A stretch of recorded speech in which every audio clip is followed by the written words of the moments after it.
Saudara-saudara yang saya banggakan, ya, tentu keberadaan alumni itu menjadi sangat penting bagi sebuah lembaga perguruan tinggi, ya, karena alumni itu menjadi tolak ukur dari keberadaan sebuah perguruan tinggi, ya.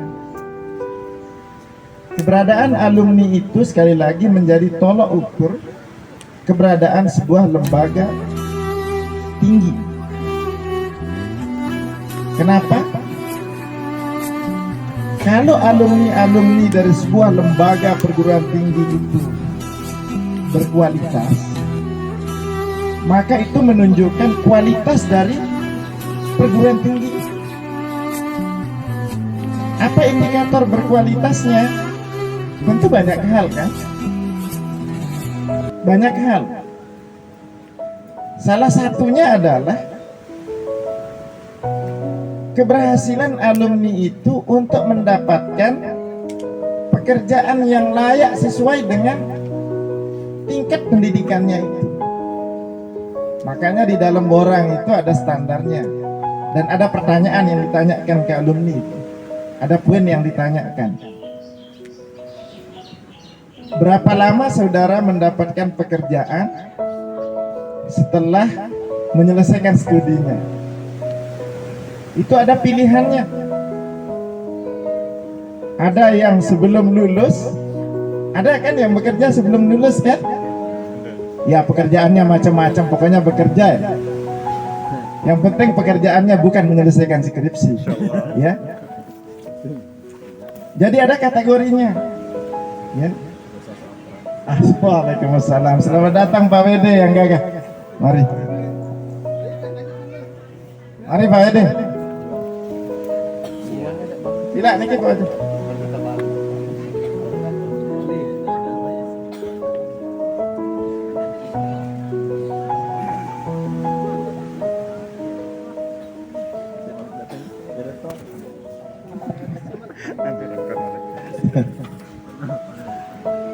Ampun ya Pak Wede, yang lanjutkan sedikit aja. Sebenarnya mau lama tapi tidak berani saya karena ada pengunjung di sini.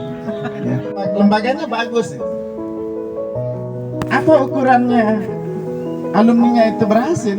Ya. Salah satunya adalah berapa lama mahasiswa itu bisa mendapatkan pekerjaan yang layak setelah dia menyelesaikan studinya di lembaga itu. Maka sekali lagi di situ ada pilihan berapa lama dia mendapatkan pekerjaan. Bisa 1 bulan setelah selesai, bisa 2 bulan setelah selesai, bisa 3 bulan setelah selesai. Semakin cepat alumni itu mendapatkan pekerjaan, menunjukkan bahwa lembaga itu mendapat rekognisi dari lembaga lain, ya.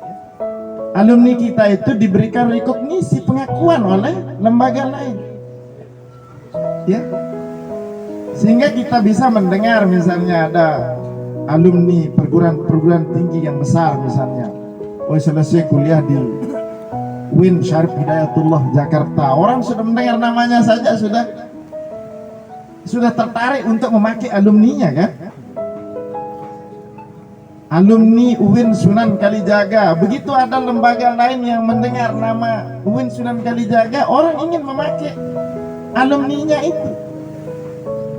Nah, begitu juga misalnya alumni Prodi PAI, ketika mendengar dia alumni Prodi PAI, begitu dilihat ijazahnya, oh dia alumni PAI, orang merasa tertarik untuk, lembaga lain itu tertarik untuk menggunakan tenaganya, jasanya. Nah, sekali lagi, semakin cepat mendapat pekerjaan, semakin banyak yang mendapatkan pekerjaan yang layak, itu menunjukkan rekognisi dari lembaga itu, dan rekognisi terhadap alumni itu. Itu yang kita harapkan sebenarnya, saudara-saudara sekalian. Ya, meskipun sebenarnya mencari pekerjaan itu gampang-gampang susah, ya. Iya, saya sekarang sudah bayangkan itu, ya. Saya atau mungkin Anda sudah membayangkan sekarang ini, kan? Mungkin Anda mengatakan begini, wah, ternyata lebih enak menjadi mahasiswa ketimbang menjadi sarjana gitu loh. Karena kalau menjadi mahasiswa itu statusnya jelas kan sebagai mahasiswa gitu loh. Tapi kalau sudah menjadi sarjana, ya, ketika Anda diam-diam di rumah itu orang bertanya-tanya itu. Dia sudah selesai kuliah kan? Sudah. Lalu apa pekerjaannya? Enggak ada. Itu menjadi beban psikologis bagi orang tua, bagi mahasiswa itu, bagi keluarganya dan lain sebagainya, ya. Bisa menjadi beban psikologis. Ini sengaja saya sampaikan bagi saya, saudara-saudara sekalian, agar sebagai motivasi jangan sampai alumni PAI itu, ya, tidak memanfaatkan dirinya untuk kesejahteraan umat.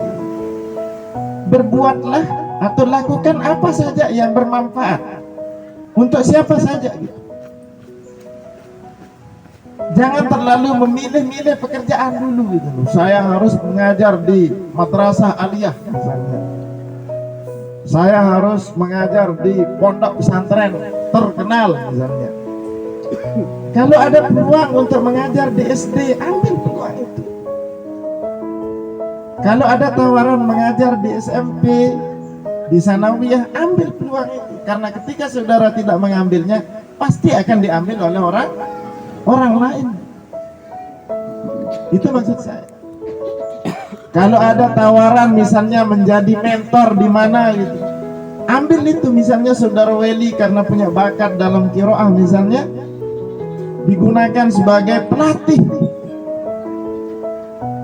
dalam qiraah misalnya, pakai itu. Basri misalnya sebagai apa namanya, apa namanya, beliau itu adalah konten kreatif itu ya. Bisri? Mustafa Bisri, ya, Mustafa Bisri misalnya. Iya. Dia aktif membuat konten itu ya. Oh, luar biasa itu. Saya dengar kemarin kalau misalnya subscribernya itu sekian, wah, sudah sekian puluh juta dalam 1 bulan. Bahkan ada yang ratusan juta. Kemarin itu saya dengar informasi 15 juta gitu.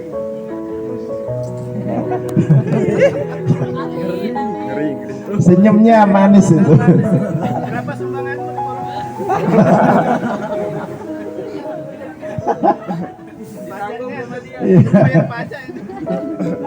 Dia akan menyumbang terakhir, Pak. Jadi meskipun kemarin itu dia agak tawadu orangnya itu kan.